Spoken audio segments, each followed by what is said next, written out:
কিভাবে tomato sauce বানালে 1 বছর সংরক্ষণ করে রাখা যায় সেভাবে আজকে আমি আপনাদের সামনে টমেটো সস বানাবো। তবে টমেটোগুলো আমি 4 ফালা করে কেটে নিয়েছি। এবার কড়াইয়ে দিয়ে দিই রসুন, শুকনা মরিচ, পেঁয়াজ, আদা, লং, এলাচ, পরিমাণ মতো লবণ, সামান্য পানি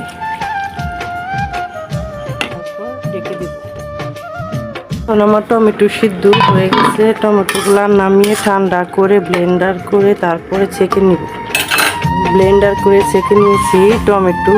আপনাদের যদি ব্লেন্ডার না থাকে তাহলে ডাল ঘুটনি দিয়ে ঘুটে ছেঁকে নেবেন।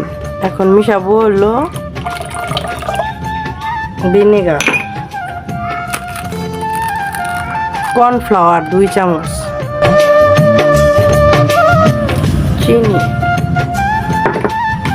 3-4 মিনিট রান্না করলে রান্না হয়ে যাবে, কারণ এখানে আমি পানি মিশাইনি।